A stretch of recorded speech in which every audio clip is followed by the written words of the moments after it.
Okay, well, welcome everybody to our Swedenborg meeting, discussion meeting tonight in fairly cold Melbourne, but it's not too bad. I'd certainly like to say a great welcome to Sarah Walker, who's going to give us a talk tonight. And it's a very interesting topic that you've given us, Decoding Swedenborg. So it's going to be, I think I'm going to be very interested to hear what you've got to say about this. And probably it'll generate a fair bit of discussion. So that'll be great.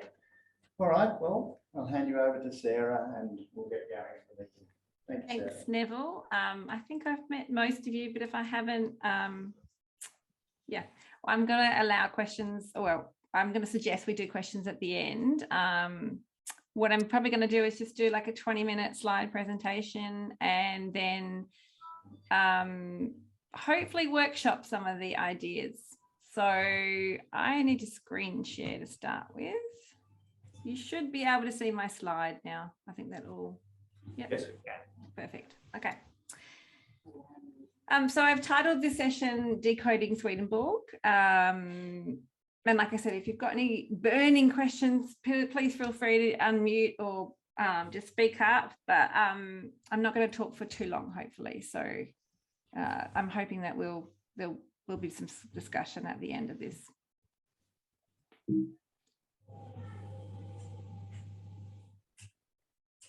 So I'm actually going to start with a quote from the Tao Te Ching.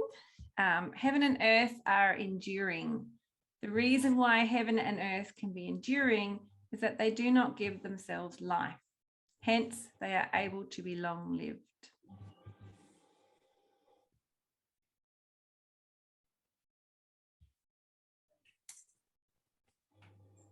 And this is a quote from the Conjugal Upanishad. I hope I'm saying that right. The senses, they say, are the horses and the objects the path. The hearts of the knowers are so many air chariots.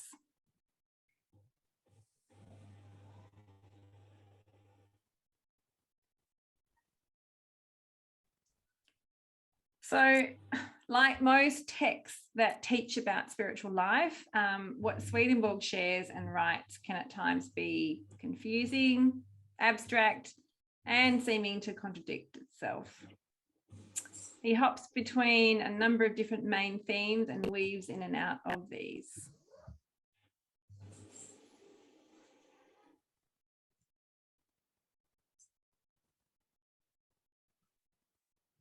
So 1 minute he'll be talking about the development of man through the ages. As an example, it is evident from the word that on our earth, a church has been set up 4 times, of which the first was the most ancient church, which was before the flood. The second was the ancient church, which was after the flood. The third was the Israelitish and Jewish church. And lastly, there was the Christian church.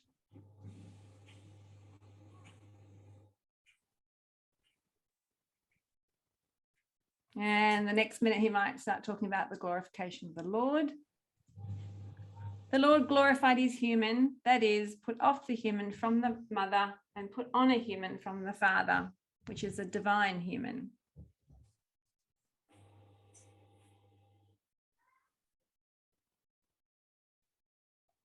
And then in another breath, he'll be talking about the regeneration of the human mind. They made clear to me how regeneration is effected.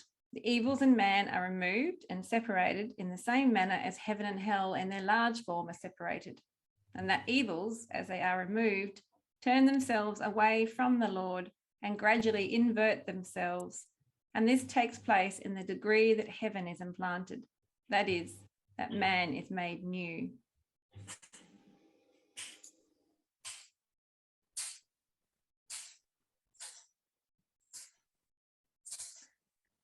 And then on another exhale, he switched to describing his own spiritual experiences in the spiritual world. Here's one here. And then a certain angelic spirit observed me. They are called angelic spirits, who in the world of spirits are prepared for heaven and afterwards become angels. That spirit came out of the garden towards me and said, "Will you come with me into our paradise, and you shall hear and see wonderful things.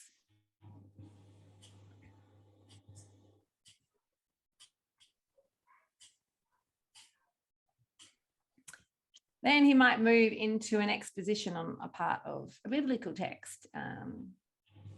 Here's one. And you shall tell my father all my glory in Egypt, that this signifies a communication of the spiritual heaven in the natural with spiritual good, is evident from the signification of telling as being to communicate, and from the signification of glory as being the spiritual heaven, and from the signification of Egypt as being the memory knowledges in the natural, thus the natural, and from the representation of Israel, who is here the Father, with whom communication was to be made, as being spiritual good.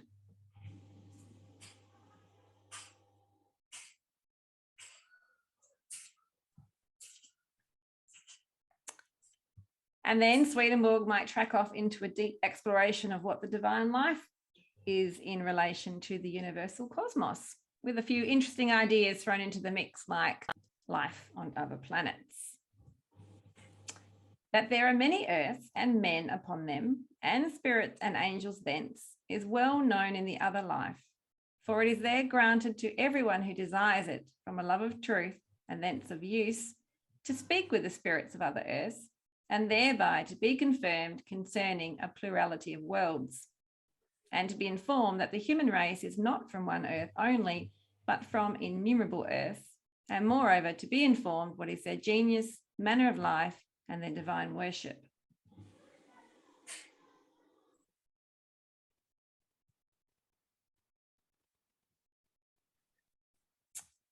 And then he talks about conjugal love, which is the love binding the masculine and feminine in marriage. That if they can live together, they remain married partners. But if they cannot, they separate. Sometimes the man from the wife, sometimes the wife from the man, and sometimes each from the other. That separations like these take place after death is because conjunctions made on earth are seldom made from an internal perception of love, being for the most part from an external perception, which holds the internal in hiding.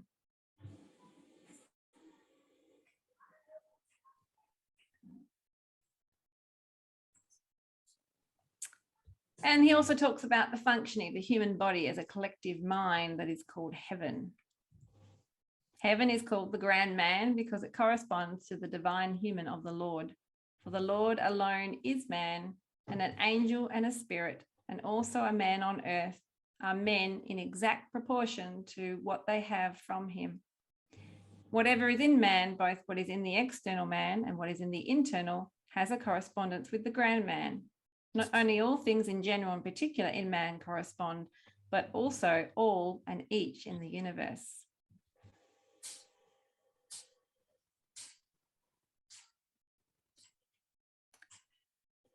So we have all of these and many more themes kind of interweaving, moving back and forth between each other, and often within, one text, one book, he'll move back and forth between them.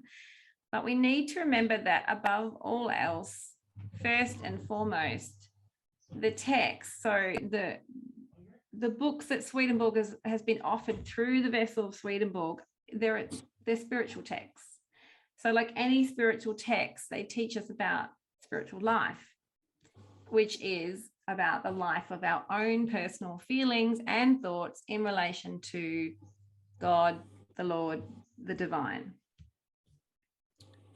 And if the text doesn't appear to be doing this, if it's not specifically directly talking about your own process, so your own feelings and thoughts in relation to the divine unfolding for you, then you need to look again. If it's talking to you about others, then look again.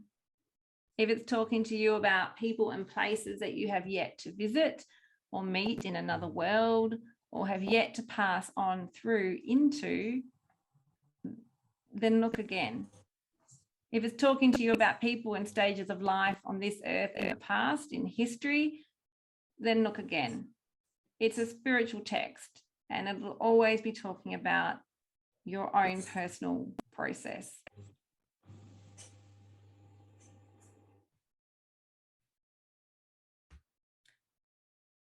So whilst Swedenborg emphatically insists that we pay attention to the science of correspondences as a key to cracking the code on how to read the Bible spiritually, like I said in the intro, we can find ourselves scratching our heads wishing that he would offer us a key to cracking the code of what he's written as well. And what I've come to realize is that he has, that key is actually embedded in what he has written. He hasn't just offered us the concept of the science of correspondence as the key to reading the Bible's interior meaning. He's offered it to us as a new language in general, one which he speaks and writes in. And if we don't remember this, then we will find the language that he's writing in, it'll seem abstract and confusing. We won't see that he's using the same terms and concepts in how he explains and writes about spiritual life as well.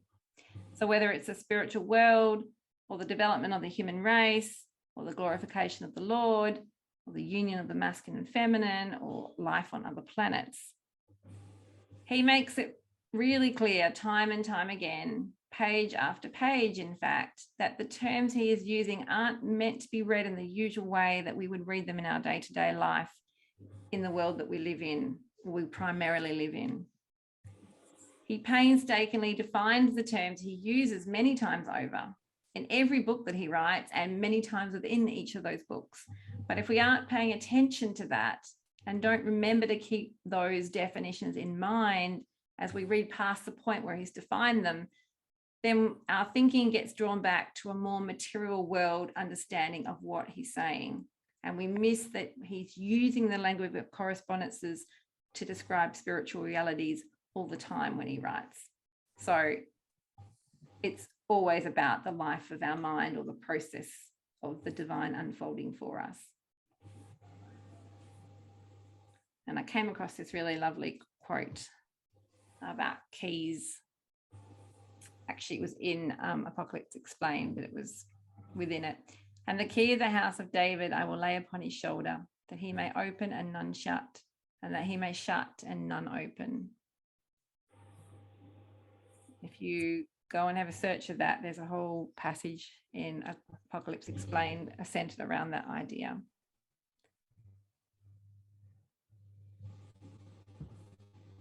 So here's a quote from Divine Wisdom about the concept of the language that we're encouraged to read above. In the spiritual world, the objects are altogether similar to those in the natural world. So if you read this as spiritual mind and natural mind, it will make a lot more sense. In the spiritual mind, the objects are similar to those in the natural mind. There are lands, plains, fields, gardens and forests, houses containing rooms, and in them all useful things. Moreover, there are garments for women and for men, such as are in the world. There are tables, food and drinks, such as are in the world. There are also animals, both gentle and destructive. There are spaces and times and numbers and measures. These things are merely objects of their, i.e. the angels, thoughts and affections, while their subjects are those things of these are the appearances, are such things as relate to wisdom and love and thus spiritual things. So what I was hoping to do now, I'm hoping most of you have got a copy of the handout that was sent out prior to this. Is there anyone that hasn't? Pop your hand up if you're on Zoom, if you haven't got a copy of it. No. Have you not? Judy, was it on? No. I can share it if that's this is a reference sheet. The handout basically is these definitions, but it's got a whole heap of quotes from the doctrines under each of these definitions. So what I was hoping to do is to go back to some of the let's say this one, the spiritual world, and look at it in relation to the definitions that are in the handout. But first of all, I'm just going to open it up for questions just before we go on. Has anyone got any questions or any comments about what I've just said? Oh, it did work. That quote from Divine Love and Wisdom, what was the number to that one?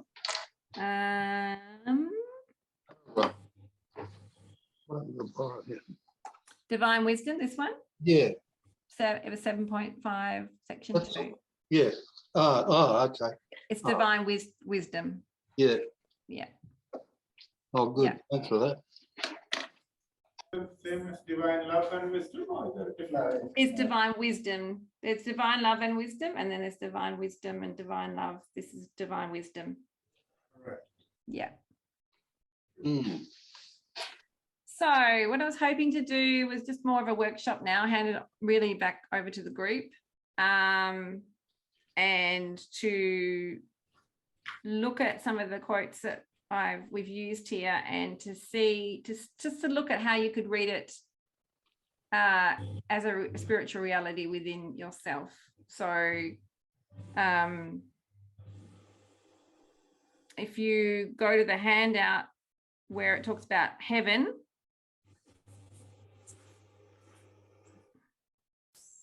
and what makes heaven, it is the first number there, heaven and hell, number 7 says, it is the divine of the Lord that makes heaven.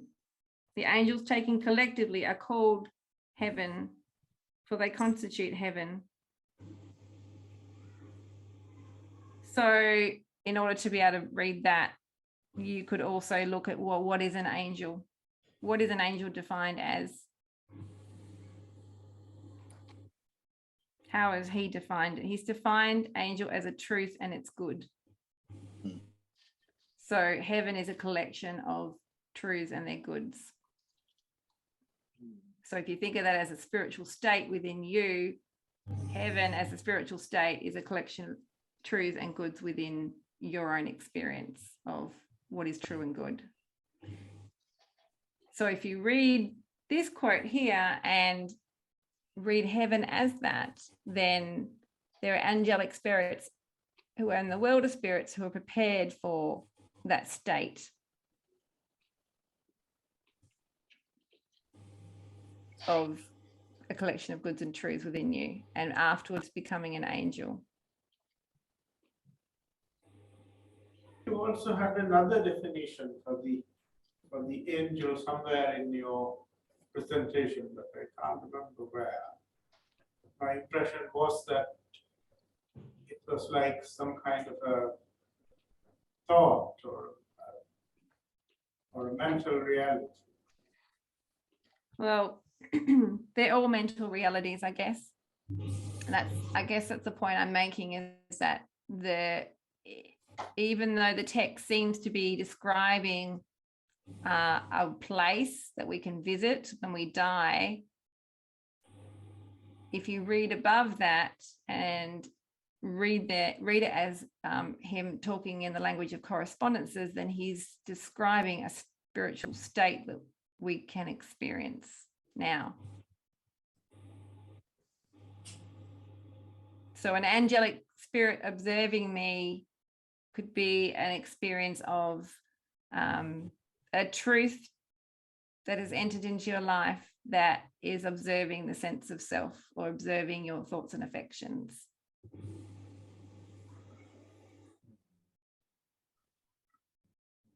So in that context, a reflective awareness, self-reflective awareness, but not self from the Lord, but a reflective awareness. You have the of the mirror somewhere. Yes, so the angelic spirit would be a statement of truth that you've taken from the text, and you've had the experience that has observed your mental behavior, your the behavior of your inner talk and your inner chatter. So you can say that it's actually the Lord that's doing the observing through the truths that you're taking into your life, and preparing you for a heavenly state. So a heavenly state would be where the Lord is acknowledged as the life that's flowing into you.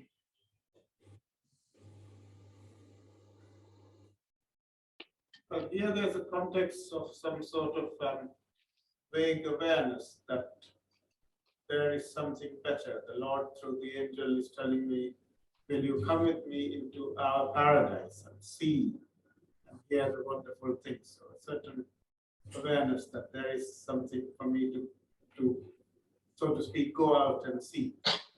Yeah.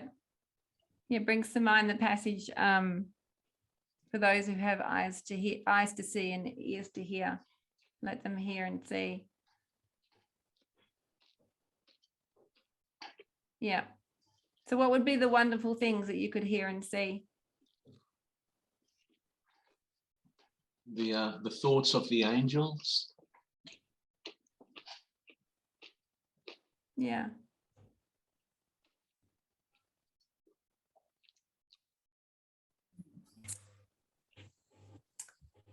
How about this one?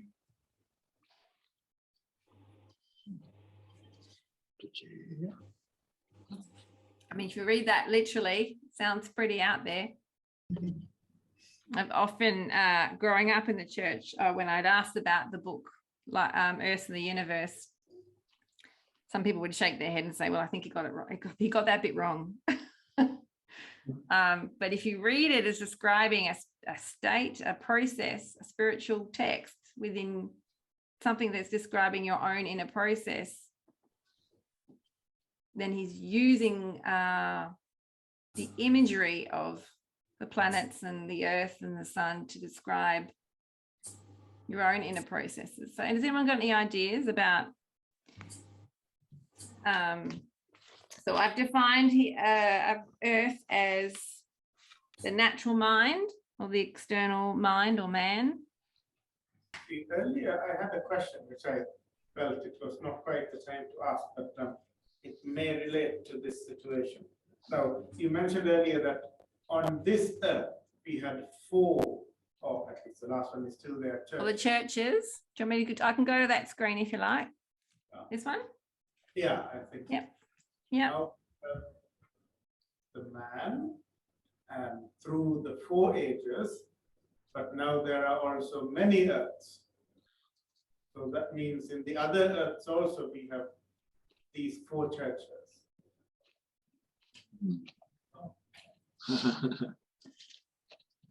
Does Swedenborg say anything? That is just a special comment, but in general it does bring, so that now we have a greater multiplicity to deal with in this question.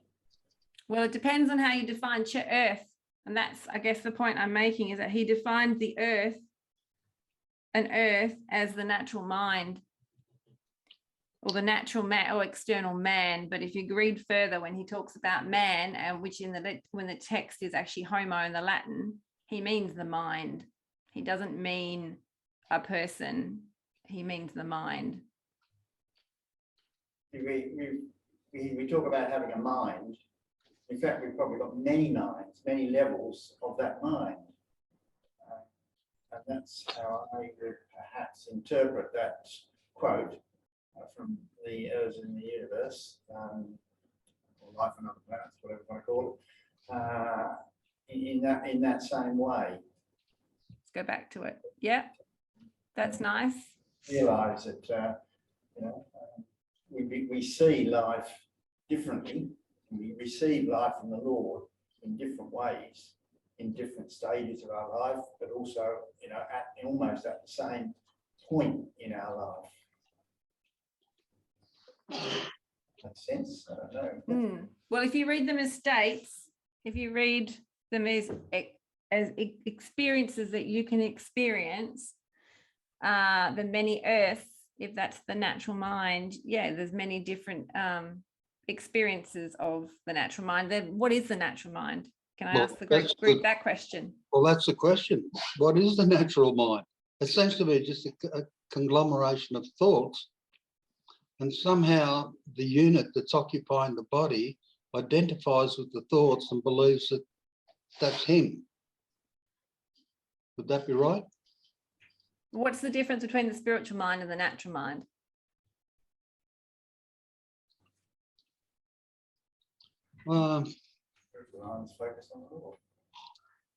Say that.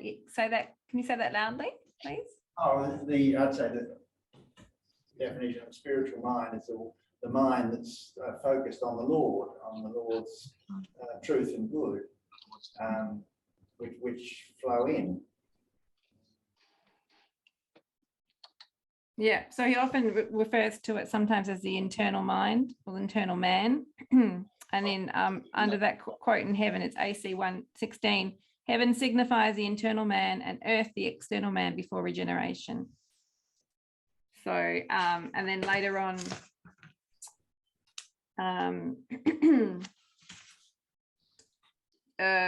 under some of the passages I put under death, he talks about the difference between the rational mind and the natural mind.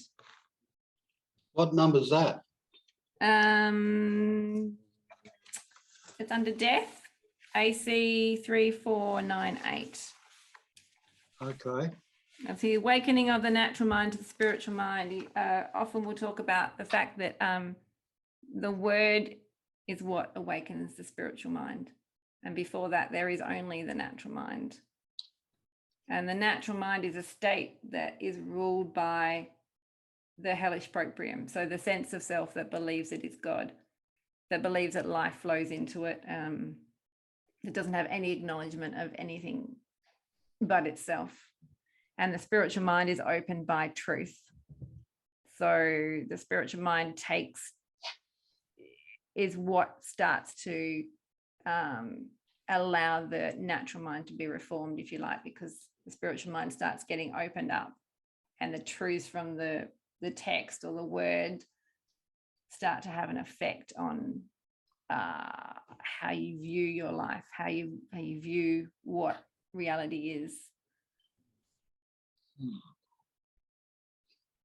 So yeah, the natural mind, I think someone said it was like, it seems to be a conglomeration of thoughts and affections and things flowing in, and Swedenborg often will refer to it as being chaos until there's an inversion that takes place once the spiritual mind starts to get opened up. Can I just add about life and about Earth as a universe? I find it helpful to realise the context in which it's written. So one of the questions in Swedenborg's day is around, we have a culture which is starting to discover other ways of understanding religion, other ways of understanding life on the terrestrial globe. So, Swedenborg is based in Europe. Europeans had this very Christian-centric view of the world. And then, so we look at what Swedenborg writes, and there's an awareness of Islam, there's an awareness of Judaism, but there's only a very basic, sketchy awareness of other religious systems. And so one of the questions in people's minds at the time was, well, we thought you had to be Christian to be saved. What about all of these other people? And this book, Earth of the Universe, is written into that context. So, it's really about what is foreign, what is alien to my understanding. It's about things that I don't have a ready and easy relationship to. It's something that falls outside of my current experience. That's the way that I understand this book. So in terms of, what does it mean for me? That's the first thing that comes to my mind. It's about experiencing the world in a way which is foreign to me, which is alien to me. What can I learn from that, Yeah. And doesn't that sum up our experience from a purely natural level as against a spiritual level? The spiritual level is completely alien to us. Yes. Because if we're so self-centered and driven from that sense of self, we can't see beyond that without the text, the truth that points out otherwise. and starts that enlightening process. I was speaking of enlightening, perhaps if those earths represent the natural minds of people, maybe the stars, the suns that they are revolving around, actually an aspect of the spiritual mind, which is enlightening them, giving them light. If David mentioned, that was fascinating. Inside, you had actually come across it here in this last judgment, earth. It says that when the earth is named, this is the second page. When the earth is named in the word, we do not understand the earth itself, but the nation which is there. So now we could have many nations, as many earths. Yeah, so nations are goods, aren't they? Often says nations and people and nations. So they're the truths and their goods.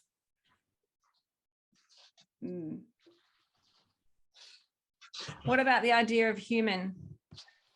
The human race is not from one earth only. Did you, I don't know if you got to the part about what the human is?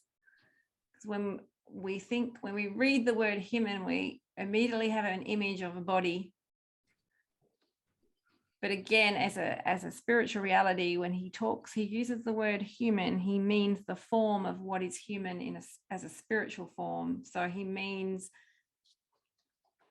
good and truth combined together in use, or the will and the understanding, or the thoughts and affections combined together in a use. So he's talking about something abstract, but he's calling it human. Which is why I started with those two texts from other spiritual disciplines, because all spiritual texts talk in abstract. They use objects and ideas from the material physical world to describe spiritual realities, which is, if you read them literally, they often don't make sense, or they often will sound like something you'd meet in a dream. They don't fit with material world laws. When they say that a person's understanding and their will are combined in use, could that also be a bad understanding and a bad will combined to make a bad use? Yeah, I often think of the in Heaven and Hell, when it talks about the disfigured faces of hell. Yeah. It'd be like the anti-human form. But yeah, whatever, every falsity has a love, or every truth has a love. So every idea will have a love attached to it. Yeah. I was just thinking about that because the American government has just released all this UFO data that they claim means that the aliens are real, and they say that they are a security threat to us. So I just thought it's quite funny. I mean, they'll cook up anything. But anyway, yeah, sort of relates to this. If anyone's a security threat, it's the human race, the way we're behaving. We're a security threat to ourselves. Yes. Yeah. So getting back to the mind, though. Yeah. What exactly is the mind? Are there many minds, or is there just one universal mind that gets modulated and modified through the different unit that it's focused through? What is the mind? Is it just a collection of thoughts? And whose thoughts are they? Is it only God that actually thinks, and then all the thoughts that we receive are either truisms from him or distortions? Well, he doesn't distort it though. No, that somehow it gets distorted as we receive the thoughts. Yeah, from scripts. Yeah. Yeah. That's my understanding of what Swedenborg's saying, is that there is only one consciousness, and that we are receptive vessels of what we are able to receive of what is infinite. And I often think of the when there's a eclipse or something, and you go out and you, as a kid, you got a little piece of cardboard and you made a little circle so you could get the little pinpoint of light through it. Or if you get a piece of cardboard and put lots of pinpoints of light, and whatever light is coming through from those pinpoints is the image that you get. And I often think that's what we're like. We all have our own unique lattice of what allows the light through and what doesn't, and what the light that comes through is the form that we take, but we all have resistances to the light as well. Yeah, so we're a unit of hereditary good and hereditary evil. The unit being the body-mind complex. We're all sort of centered within or lost within, and we live our lives according to that, hereditary aspect. We're just expressing something that's really predestined, unless we can somehow step off the wheel and think for ourselves.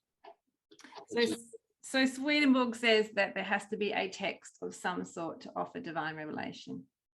That's something that is outside of ourselves, that describes spiritual realities, and that then the text as the word comes into your mind and reforms your mind as you take it in and work with it. So that there also has to be a self-compulsion to work with it as well. Yeah. If I go back to the church one, If I may stop for a second. This one. Sorry. If you could go back to the planets, please. Oh, you want the planets still? Okay. Yep. I was just looking through the picture. So if I'm on Earth now, I see this bright sun shining upon me, but I also see, say at night, that same light through the different planets coming to me as well. So if you assume some of the planets are like somehow, say, good spirits reflecting the light properly, and others are like evil and somehow distorting the light. And then when I look in the sky, I see both of these lights coming to me, and then I have to deliberate between the two lights. Yeah, nice. That's nice. Yeah. I think that's the beauty of the text too, is that we all receive it differently. So we all receive different images of what it means to us. When I kind of think about this book, like Earth and the Universe, I think, well, all the different aliens he's describing, all the different planets, they will be states in me that I will experience in the process at some point. And how do these aliens that have been described, how do they relate to what I understand and have experienced in my own process? Which is the question that I think we need to hold with any spiritual text when we come to it. How does this relate to what I understand? And if I don't understand it, can I see illustrations of it in my own life? Can I move on to the church, back to the church one now? Because I know someone had questions about that. Yep. So in my handout, I've pulled a definition of the church, of what a church is.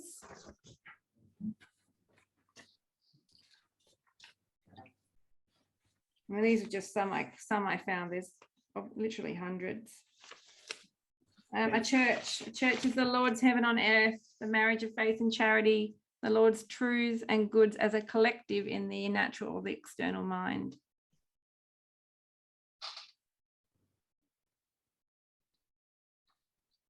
And if you think about it, really, the natural, the external mind is where we have awareness, where we have consciousness, really.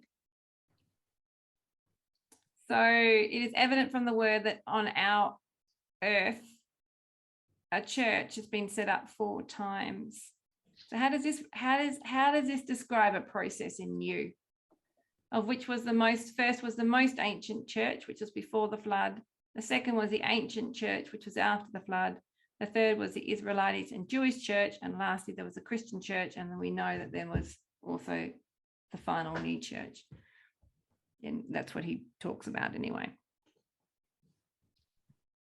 It sounds like there always has to be some sort of painful crisis before you can develop to the next stage, to the next church or whatever.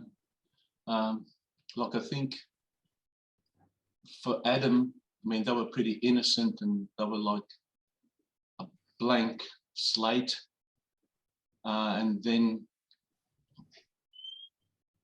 all that crisis with the snake and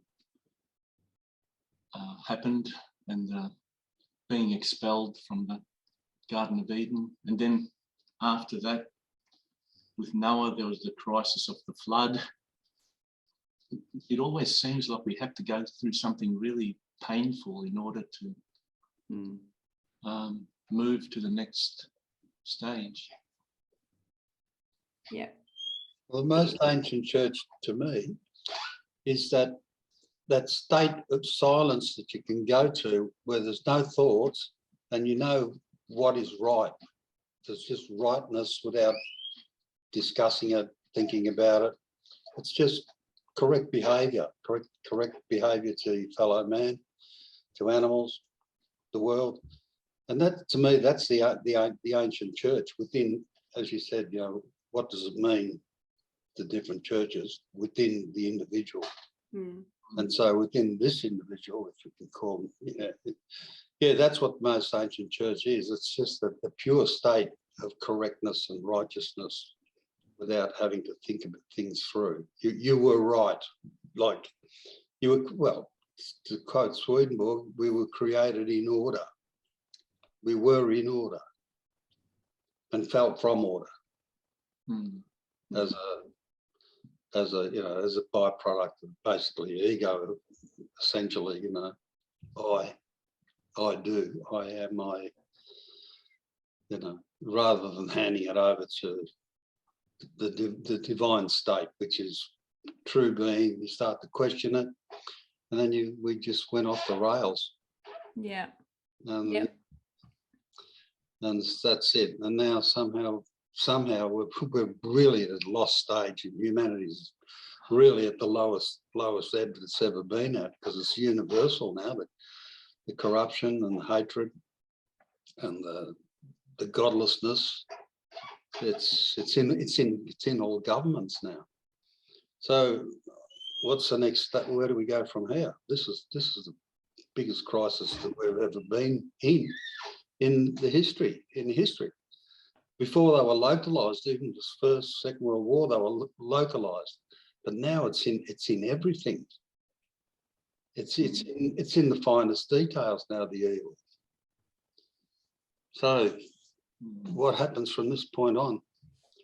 So Swedenborg talks about the final church being the new church, the new, not an organization, of course, as a state, as an era, and that it is the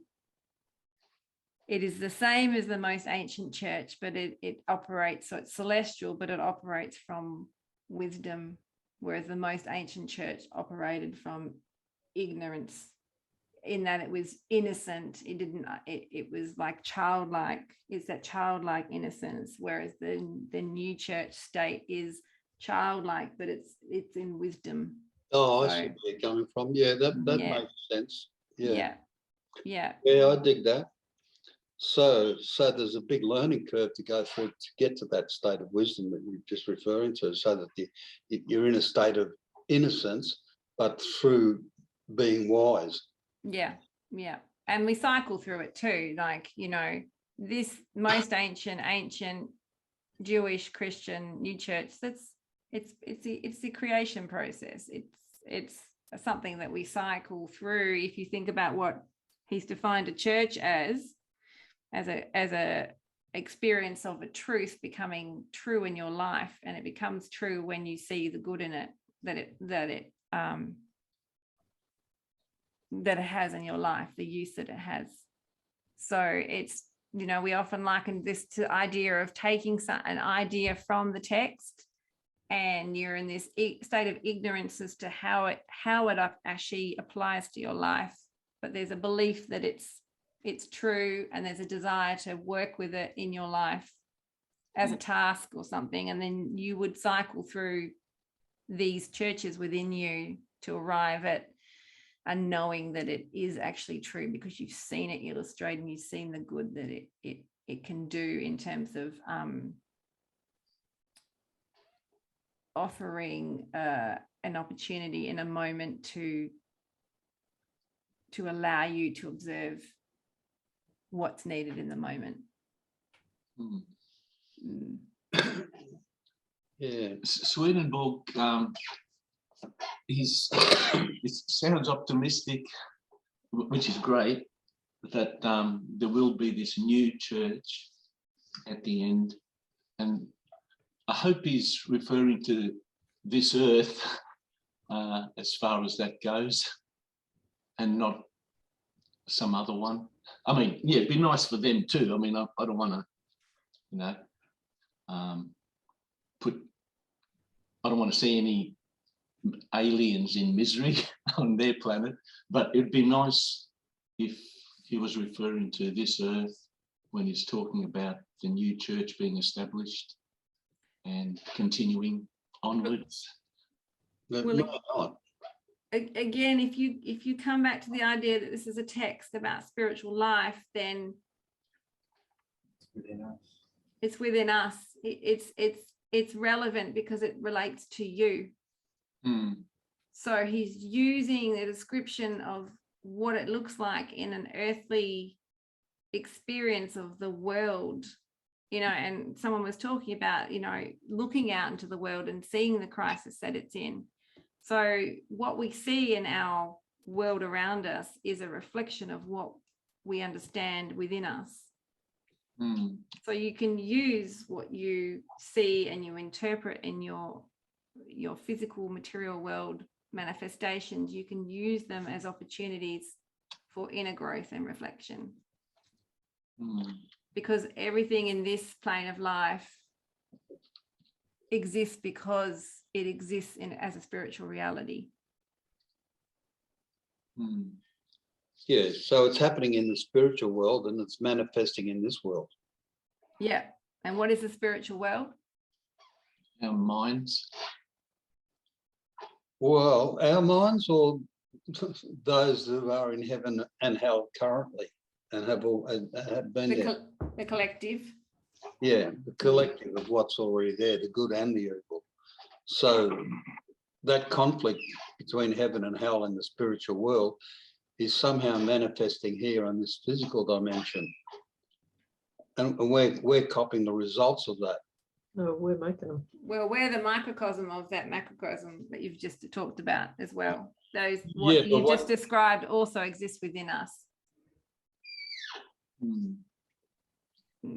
Sorry, what was that last part? I said what you've just described as a macrocosm experience of heaven and hell, world of spirits, this earth is also what exists within us as a microcosm. Yeah. And really at the end of the day, that's all we have any ability to have any influence over. Yeah.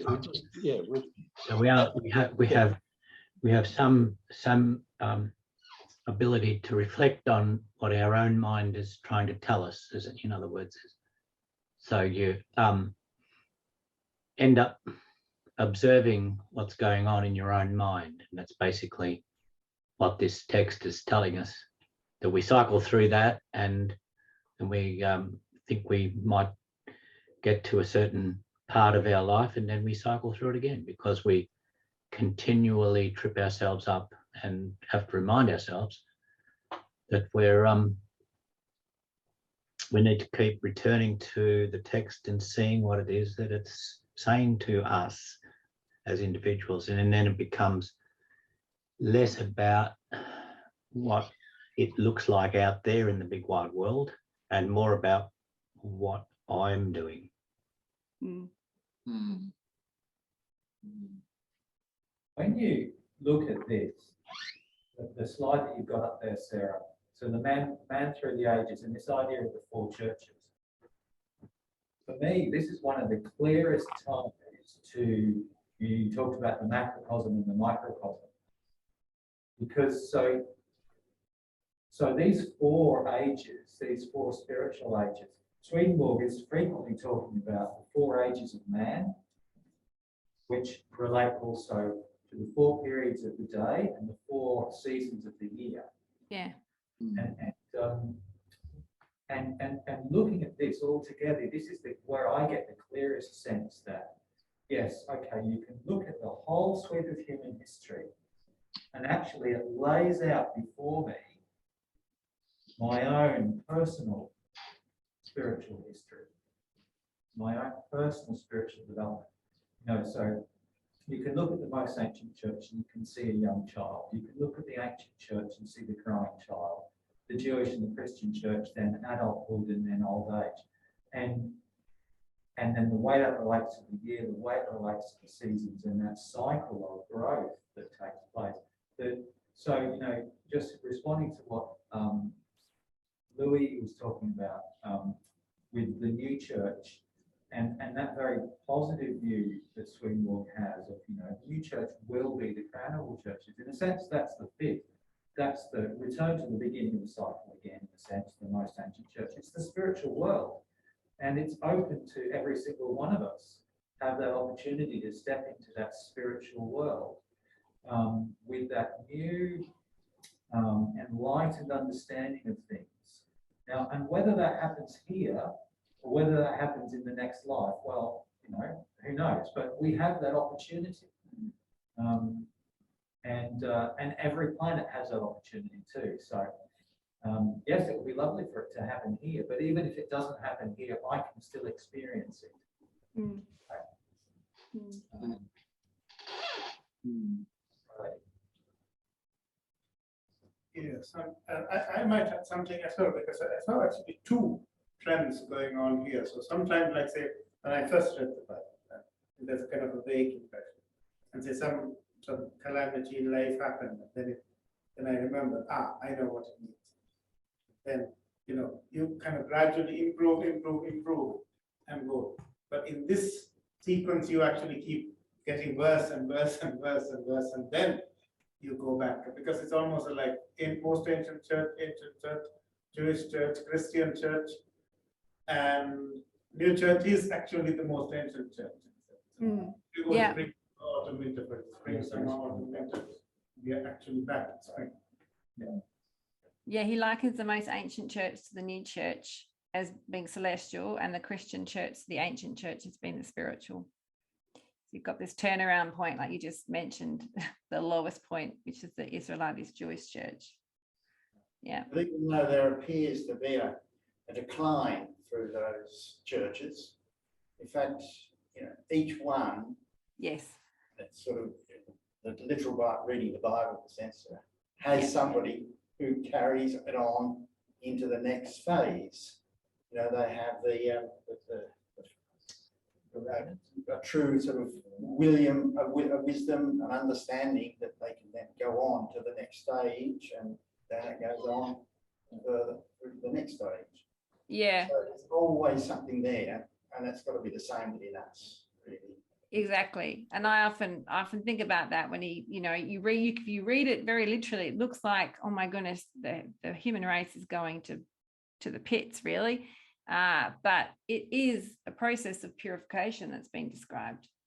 So it's actually regeneration that you're reading about. So even though it feels and looks awful, because each, the evening and the morning, it doesn't say the morning and the evening, it says the evening and the morning. It's like a gradual giving up of the self to what is higher. But it's almost like a race. Will the physical earth survive? You know, nuclear or gaseous or something extermination from within before all these good things come to pass. Seriously, things are Do we have to pretty. worry about that? Hey? Do we have to worry about that ourselves individually, personally? If we do try and live our lives in a way that is in accordance with the Lord's goodness and truth, and put it into action through use, that's what we do. In a sense, what happens, on the macro scale side, it will happen. But I believe that the world will go on, and that we will see improvement over the time. Not that I'll see it, but Bring it back to me.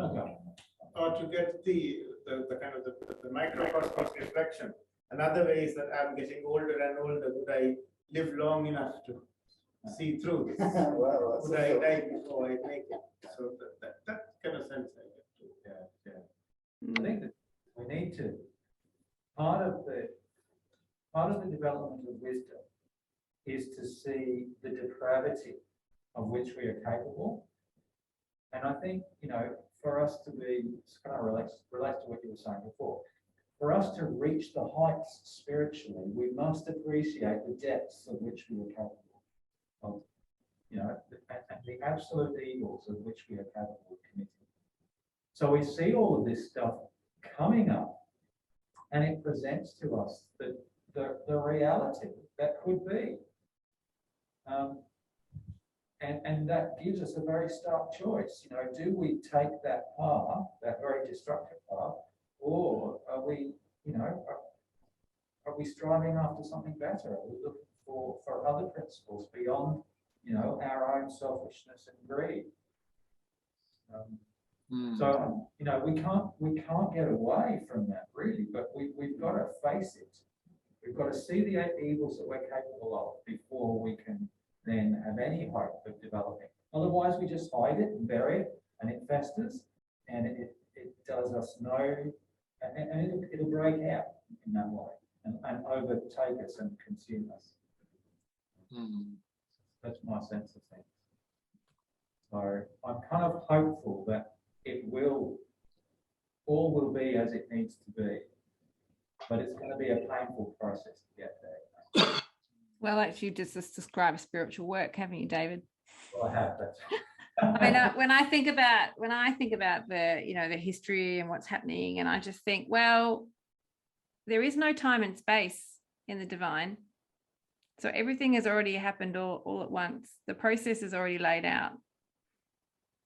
So the experience is, we experience it as in time, as unfolding, but everything is already fully present. So again, I just come back to all I can really work with is my experience of what's unfolding and my experience of how I interpret what I see in the world.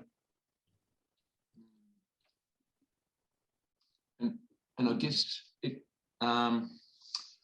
although it's hard to take a lot of the stuff that's happening on the natural level these days, I guess all we can really do is try to do the right things and hope that our spiritual destiny will be good, because all this will pass eventually. Each one of us will eventually go over to the other side. And so, yeah, we can't really do much on the natural level. We just have to try to do the right thing spiritually. We're all created to be angels, so can hold that. Yeah. Are there any other slides that people want to have a look at? We had man through the ages. We had the glorification of the Lord. We had the regeneration of the human mind. We had the grand human, and we had conjugal love.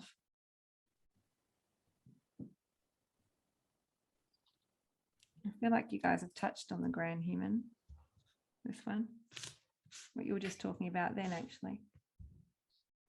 Hmm.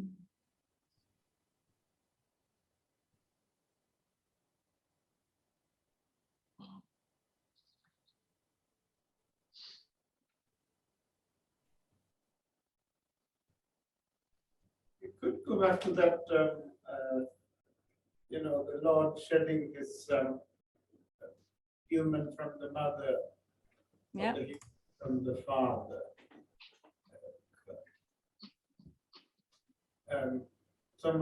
Actually, in terms of we have, because as David mentioned, so in some this parallels the other case. So we are getting older and older, and we are, we see more and more of the horrible things we've done in our lives. But at the same time, we become more mellow and more tolerant. I mean, but it doesn't have to be always like that. Sometimes it goes the other way. But, so it's something like that. So that as you go through this, your kind of childish or kind of adolescent urges gradually drop, and the divine from the Father, or this kind of mature wisdom comes about as you go through life. So this glorification process parallels something like that spiritual growth process over a lifetime as well. Yeah, nice. Yeah.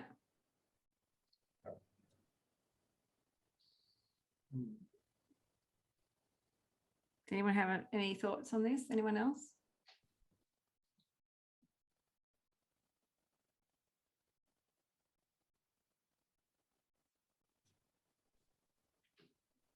Hmm.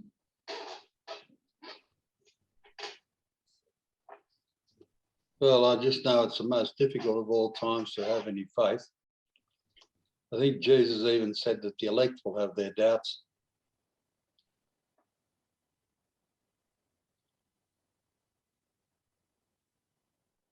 Yeah, I always think back to the quote that comes to mind is that the only difference between the angels in the highest heaven and the devils in the lowest hell is that the angels see what they are without the Lord. So it brings to mind that idea that the angels are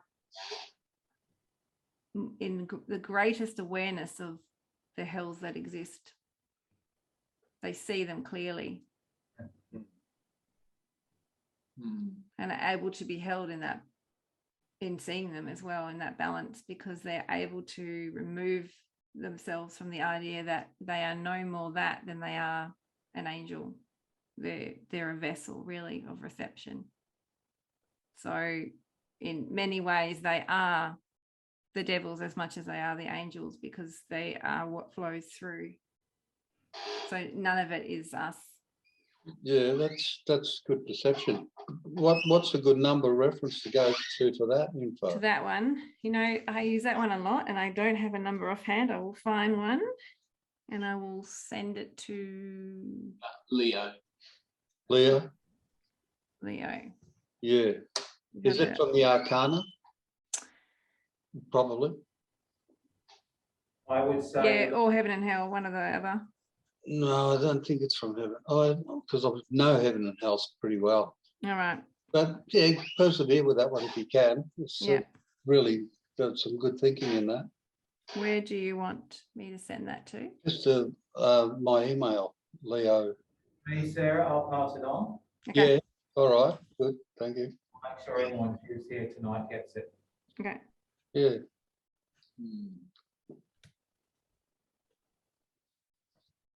Yeah, no, it's good that the angels can think like that. I think I love that they can see themselves no better than the worst in hell. Well, they're an acknowledgement that that's what they are without the Lord. Yeah, there's the old saying there, but for the grace of God goest I. It's nice. Yeah. And those in hell are unable to say that. They're unable to say that, and they're unable to see the reality of their lives. Yeah, that's correct. Yeah. And the angels, of course, they can be can experience their lower natures even in the spiritual world. Yeah, that's right. Yeah. There's a reason for that to happen, so they're aware of it. Yeah. Yeah. Whereas the angel's awareness would be an attitude of gratitude. We should individually also be aware of it, as David was saying before, of the depths that we could actually go to. I've been thinking about that quite a lot this week after this massacre in the small America. You know, I mean, could I ever do that? Don't know the state of that 18-year-old, and if I'd had the same experience as him, maybe I would. Well, we do have states in us that do that.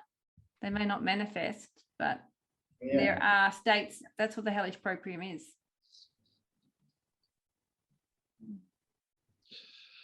Yeah. It's the state that will destroy innocence. Yeah. Which is most definitely present in us. Mm. Whether it goes to that extreme in the natural level is another matter, but it's definitely within us. Mm. It reminds me of a song by Sufjan Stevens. I don't know if you've heard of Sufjan Stevens. Anyway, it's a song called what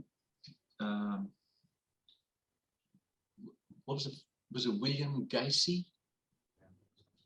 And he talks about exactly that, about how William Gacy was a serial killer when he used to paint those clowns, and he used to put all his victims under the floorboards of his house and all that. And anyway, in the song, the singer says, I could do that if I was in his shoes. Maybe I would do the same thing. So he's comparing himself and saying, yeah, that could be me. But anyway, yeah, Sufjan Stevens. Yeah, I think that's one of the things that happens when we read, the text. Like, it's easy to sit back and go, oh, he's describing devils and hell, and he's describing these awful people that do, I don't know, think of all those awful descriptions that writhe in their own excrement, or they do the parts of, he describes awful parts of hell, but the reality is he's describing states that exist within us as well. They aren't us. We don't need to own them, but that he's describing what the hellish proprium is, what the natural mind does without enlightenment. Yeah. So when he says those people or those other people, he's describing those states.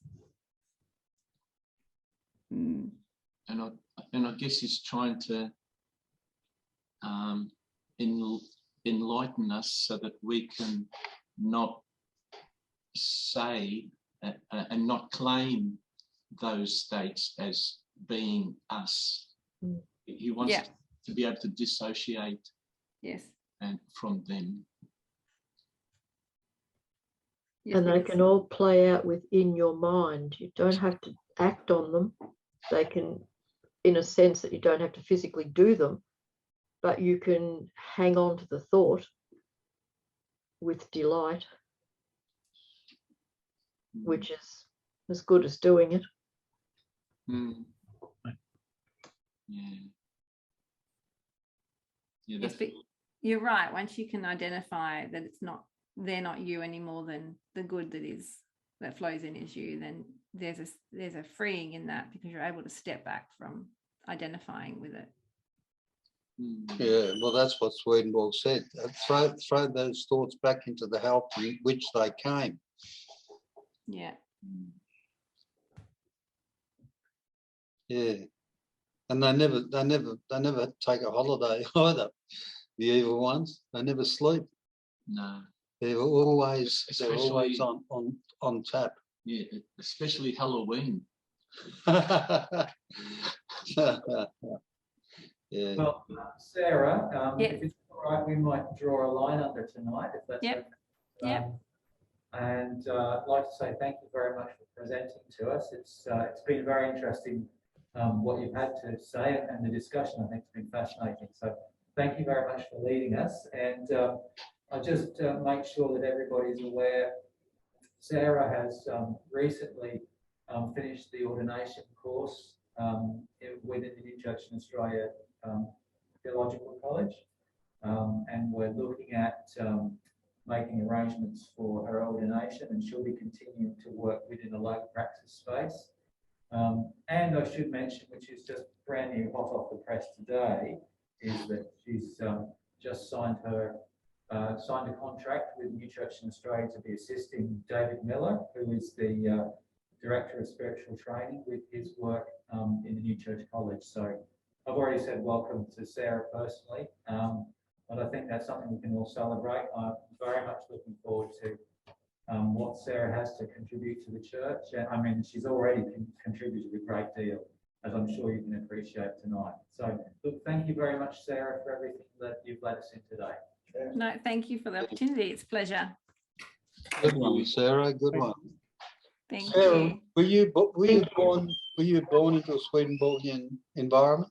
Yeah, I was. Yeah. Yeah, I thought you might have been. Yeah, good on you. All right. Lovely to meet you all. I'll just mention before anybody goes that next month we'll be having an introduction by a couple by the name of Hassan and Farouk Direction. They will be telling us about the Baha'i faith. Oh, So yeah. that will be the meeting same time next month. I forget what the date is, but the last Friday in June. So we'll send out the details again. It'll be available face to face. It'll be available on Zoom as today was.